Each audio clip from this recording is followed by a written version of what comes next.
જય દ્વારકાધીશ. કેમ છો બધા? મજામાં? ટીડીભાઈના વિડીયો જોતે બધા મજામાં જ હોય.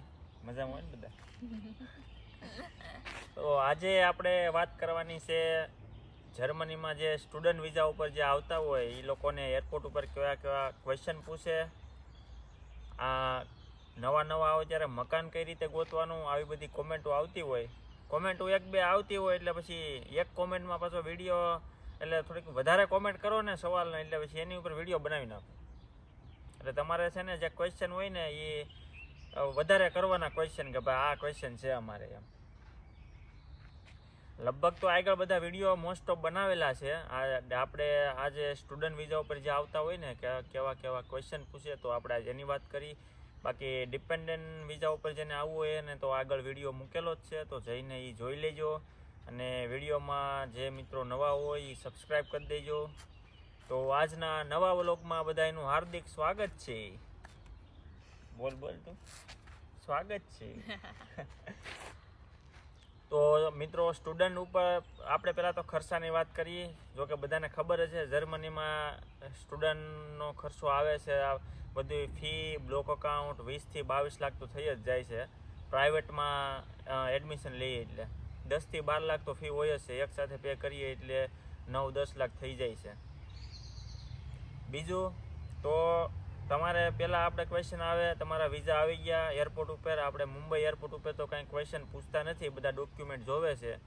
ને અમુક ક્યારેક ક્વેશ્ચન પૂછે તો ભાઈ શું કામ જાઓ છો, કયો કોર્સ છે, તો એ બધું તમારે યાદ રાખવાનું. પહેલાં જ તમારે છે ને જાવ એ પહેલાં જ આપણે તમારે ભાઈ કઈ યુનિવર્સિટી છે, કયા સિટીમાં, બધું ક્વેશ્ચન એવા બધા રેડી કરી લેવાના. પાસપોર્ટ નંબર ને એવા બધા ક્વેશ્ચન લિસ્ટ આપણને આપે ને એજન્ટો, પણ એવા કાંઈ પાસપોર્ટ નંબર ને એવું કોઈ કાંઈ એવું પૂછતું નથી. પણ આપણે યાદ રાખવાનું, એ તો યાદ રહી જ જાય સિમ્પલ.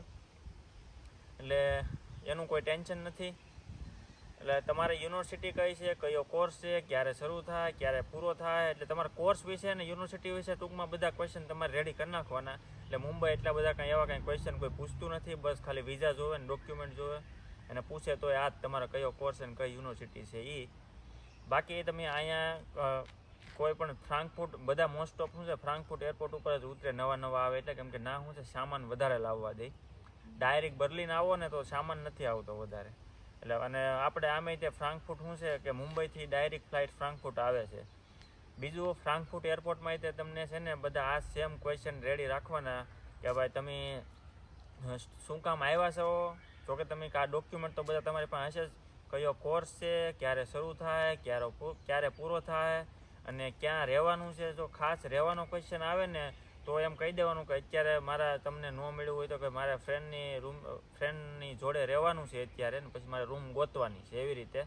એટલે એવું કાંઈ ટેન્શન લેતા નહીં. હમણાં જે એવો ક્વેશ્ચન આવ્યો છો કે તમને મકાનનો કોન્ટ્રાક્ટને માગે, તો ભાઈ એવું થોડુંક આપણી પાસે નક્કી હોય કે ભાઈ મકાન મળી જ જાય, એટલે એવું કાંઈ કોઈ પૂછતું નથી. એનું કોઈ ટેન્શન લેતા નહીં. આ રીતે કહી દેવાનું તમારે કે ભાઈ ફ્રેન્ડની જોડે અત્યારે રહેવાનું છે, મને બીજે ત્યાં મકાન મળ્યું નથી, મારે ગોતવાનું છે.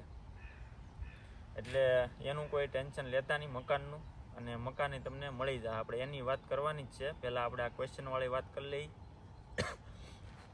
બસ બાકી તમારી કઈ યુનિવર્સિટી છે ને ક્યારે કોર્સ પૂરો થાય, ને ખાસ મેં આગલા વિડીયોમાં કીધેલું છે કે ભાઈ તમારે એમ સવાલ એવો પૂછે ને કે ભાઈ કેટલા ટાઈમ પૂરતી રહેવાનું છે, તો એમ તમારે કહેવાનું સ્ટડી પૂરું થાય પછી મારે રિટર્ન ઇન્ડિયા વહી જવાનું છે, મારે જોબ ઇન્ડિયામાં કરવાની છે. તો એવી રીતે તમારે આન્સર આપી દેવાનો. અને આ આન્સર એ તે તમારે ભવિષ્યમાં હાસો પડશે. કારણ કે જો અહીંયા એ વાત યાદ રાખજો કે ભાઈ જો લેંગ્વેજની હોય ને તો રિટર્ન ટિકિટના પૈસા તમે સાઈડમાં રાખજો. એ પાકી વાત છે જર્મનીમાં. આ સત્ય છે નહીં, આમ ન આવે ને ડાયલોગ આવે ને કે કડવું છે પણ સત્ય છે એમ. આ સત્ય હકીકત વાત છે.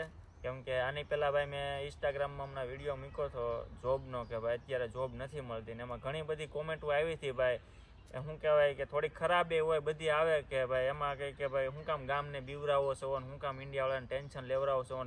આ બધા કોમેન્ટો કોણ કરતા હોય? જેની પાસે જોબ હોય એની પાસે. જોબ નથી એનું શું કરવાનું?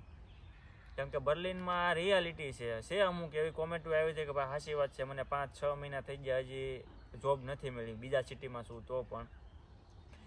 એટલે અને એક કોમેન્ટો એવી આવતી હતી કે ભાઈ આની પેલા વિડીયોમાં કીધી કે અત્યારે જોબની સિઝન છે ને અત્યારે નથી ને, તો એવું કાંઈ અહીંયા શું છે કે ભાઈ જો નવેમ્બર ડિસેમ્બરમાં ઠંડીની સિઝન હાલતી હોય ત્યારે મોસ્ટ ઓફ બધાને જોબ મળી જાય, કામ વધારે હોય. હવે અત્યારે શું છે, હવે આ પછી જાન્યુઆરી ફેબ્રુઆરીથી આ વર્ષે પાછું સ્ટુડન્ટે એટલું આવ્યું છે એટલે અત્યારે જોબની ભાઈ પરિસ્થિતિ થોડીક ખરાબ છે, મળે પણ બહુ ટાઈમ લાગે છે. એટલે ભાઈ આમાં વાત કાંઈ ખોટી નથી, અહીંયા આવો ને પછી તમને ખબર પડે ભાઈ. તમને બધા જે કહેતા હોય એ અને બધા કોમેન્ટો એવી કરતા હતા કે ભાઈ અમે પછી બીજા મિત્રો કહેતા હોય કે ભાઈ શું કહેવાય કે ભાઈ એટલું બધું તો જોબ હોય તો પછી ગોતી જો ને રેફરન્સથી ભાઈ, બીજાની વાતે હાસી છે. એટલે બધું શું કહેવાય કે તમે તમારી તૈયારી સાથે આવજો. આપણે તો કોઈને આવવાની કાંઈ ના નથી પાડતા ને કોઈને ડિમોટિવેશન નથી કરતા. તો ભાઈ આ 2 વર્ષનો અનુભવ છે બધો, અને અહીંયા આવશો પછી જ ખબર પડશે કે ભાઈ હું હાસું હું ખોટું છે.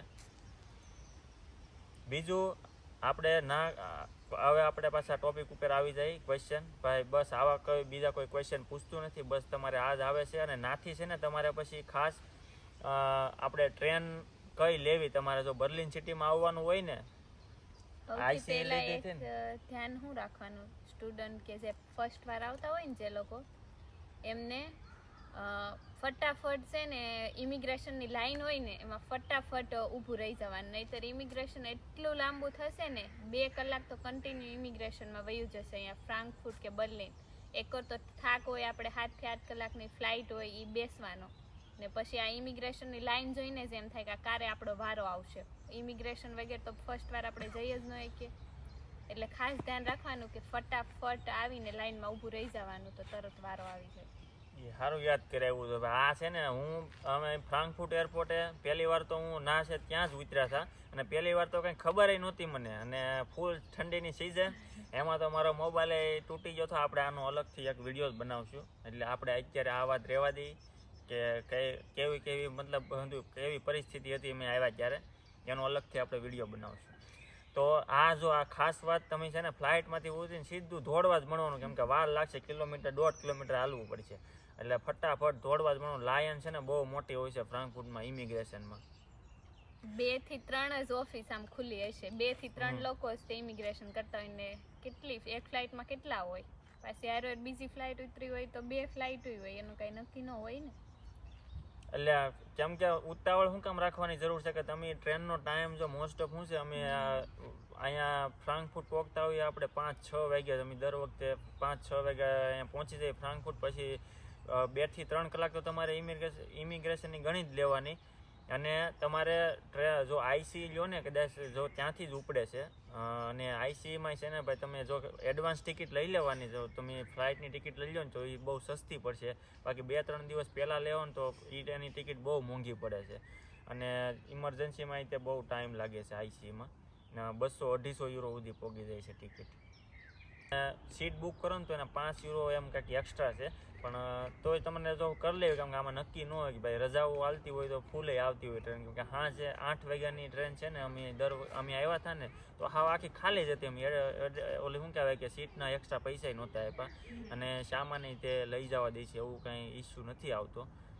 એક મિત્રને એકવાર ઇસ્યુ આવ્યો હતો પણ ક્યાં પ્રોબ્લેમ નહોતો આવ્યો, એ તો કેમ કે સ્ટુડન્ટ હોય એટલે સામાન તો હોય જ તે આપણી પાસે. સામાન મૂકવાની જગ્યા બહુ ઓછી હોય છે એમાં, જો બધા આખા જેટલા પીપલ છે એટલા બધા પાસે 2-2, 3-3 બેગ હોય તો એટલો સામાન એમાં ન સામે. ઉપર આવે પણ આપણે શું બેગમાં બહુ વજન વધારે હોય કે ને, બેગું જો મોટી હોય તો પછી ઉપર મૂકવામાં પ્રોબ્લેમ આવે. 20-25 કિલોની બેગ હોય તો પછી ચડાવવામાં ત્યાં પ્રોબ્લેમ આવે. ઉપર હોય જ બધે આખી ટ્રેનમાં, પણ બાકી જે સાઈડમાં સ્પેશિયલ બેગો મૂકવાની હોય ને એ બહુ શું કહેવાય કે લિમિટેડ જગ્યા હોય, 2 હોય એક ડબ્બામાં બેગ એમ જ હોય. એટલે બસ આવું બધું તમારે ધ્યાન રાખવાનું છે. બાકી તો તમે બર્લિને ઉતરીને રાત્રે ઉતરો તો પછી શું કહેવાય કે મોસ્ટ ઓફ ટેક્સી શું છે ઘણી વાર પહેલી વાર કરતા હોય તો સસ્તી મળી જાય. અમને આ વખતે પહેલી વાર મેં એક જ વાર ખોલ્યું ને એટલે 13 થી 14 યુરોની ટેક્સી હતી, કેમ કે રાત્રે પછી શું છે ટ્રેન આપણે બસમાં કોઈ મિત્ર લેવા આવે તો વાંધો ન આવે, કેમ કે પછી રાત્રે શું છે બધી બસ ને બધી મોડી આવતી હોય, અડધી કલાકે એવી રીતે. બસ આ બધી વાતનું ધ્યાન રાખવાનું છે. અને બાકી તો હવે આપણે વાત કરીએ તો મકાન, જો નવા મિત્રો આવતા હોય ને ઘણા એમ કહેતા હોય કે ભાઈ મકાન કઈ રીતે ગોતવું. હમણાં જ મારે લગભગ 15-20 દિવસ પહેલાં એક મિત્ર કહેતા કે મકાન કઈ રીતે ગોતવું. તો મકાન છે ને તમે ખાસ તો ભાઈ ના કોઈ ઓનલાઈન ભાઈ ઇન્સ્ટાગ્રામ ફેસબુકમાં લિંક એવી રીતે ગોતીને પૈસા એડવાન્સ આપતા નહીં. મેં આગળ વિડીયોમાં એકવાર કીધેલું છે, મારી જોડે એક મિત્ર આવ્યો હતો અને એડવાન્સ પૈસા આપી દીધા હતા અને અહીંયા આવીને બધું ફ્રોડ થયું હતું. એટલે આ રીતે કોઈ ઓનલાઈન પૈસા આપીને તો આપતા જ નહીં. આ રીતે બધા અહીંયા ફ્રેન્ડ બધા હોય, જોકે હવે તો ગુજરાતી પબ્લિક એ વધારે આવી ગયું છે એટલે બધા પાસે કોકના કોક મિત્ર હોય જ તે. એટલે એવી રીતે છે ને મિત્ર દ્વારા થોડોક ટાઈમ 10-15 દી મળે નહીં તો એની રૂમે એડજસ્ટ કરી લેવું અને પછી અહીંયા આવીને તમને મળી જાય. અને બાકી આ તમે કોઈ ભૂલ કરતા નહીં ઓનલાઈન પૈસા આપીને કે ભાઈ મને મકાન મળી ગયું છે. તો અહીંયા આવીને આ રીતે પછી કોઈ ભાઈ કોઈ શું કહેવાય ધ્યાન આપશે નહીં. એટલે એ વાતનું કોઈ ધ્યાન રાખજો. રેફરન્સ થી હોય તો આપી દેવાના ઓનલાઈન પૈસા. તમારો ફ્રેન્ડ છે એનો ફ્રેન્ડ છે ને એ કહે છે કે એડવાન્સ એટલું પેમેન્ટ કરો, એમ રેફરન્સ હોય તો પૈસા આપવા, પણ કોઈને ઓળખતા ન હોય તો પૈસા નહીં આપવા. હાલે આમ વેબસાઇટમાં ઓનલાઈન એવી રીતે કોઈને પૈસા નહીં આપવાના. આમ આપણે કોઈ ફ્રેન્ડ હોય કે હાલો આની આ મારો મિત્ર છે આની રૂમે જગ્યા છે, તો એવી રીતે એડવાન્સ તમે ડિપોઝિટને આપો તો પ્રોબ્લેમ નથી. અને અહીંયા શું છે ભાઈ તમારે બર્લિનમાં તો મોસ્ટ ઓફ 400 તો ભાડું છે જ તે. બધા વિડીયો મેં ઘણી વાર કીધેલું જ છે. તો અને જેટલું ભાડું હોય ને એટલું જ અહીંયા આ લોકો પહેલાં ડિપોઝિટ લે છે. એટલે એ રીતે તમારે તૈયારી કરીને આવવી. બસ બાકી તો નવીન તમારે કાંઈ ક્વેશ્ચન હોય તો કોમેન્ટમાં કહેજો. વિડીયો બનાવી નાખશું. હા વિડીયો બનાવી નાખશું. અને બાકી તો ચેનલને લાઈક શેર અને સબસ્ક્રાઈબ કરી દેજો. બસ આ સ્ટુડન્ટને તો બસ બાકી તો હવે એટલું બધું કાંઈ ટેન્શન લેવાની કોઈ જરૂર નથી. એટલે આ બધા એવા કાંઈ ક્વેશ્ચન પૂછતા નથી. અને પહેલી વાર આવશો ને ત્યારે જ જે પૂછવાના છે એ પૂછશે. બાકી તમે બીજી વાર ગમે એટલી વાર જાઓ આવશો કોઈ કાંઈ પૂછશે નહીં. બસ બાકી તમારે શું કહેવાય અહીંયા પછી બીજી વાર વિઝાને એક્સટેન્ડ થઈ જાય, આરપી કાર્ડ આવી જાય પછી તમારે સાથે તે ડોક્યુમેન્ટ રાખવાના. કેમ કે આમાં ક્યારે માગે એનું કાંઈ નક્કી હોય નહીં. તો અમે તો સાથે રાખીએ છીએ. બાકી તો ખાલી કાર્ડ જ જોવે ને પાસપોર્ટ, બે જ વસ્તુ જોવે છે. હાલો એટલે બસ બાકી કાંઈ ટેન્શન લેવાની જરૂર નથી. મોજથી વહી આવો. બાકી જોબ ને એવું ધીરે ધીરે મળી જાય, એનું કાંઈ ટેન્શન લેતા નહીં. અને હજી આપણે આગલા વિડીયોમાં જ કીધું છે, એક વસ્તુ યાદ રાખજો ભાઈ, તમારે વિદેશની કમાણી જો જોતી હોય તો શરમ મૂકીને અહીંયા કામ કરવું પડશે કે ભાઈ આ મારથી નહીં થાય, આ નહીં થાય. એટલે એ વાતનું યાદ રાખજો. તો મળીએ આવતા વિડીયોમાં. જય દ્વારકાધીશ.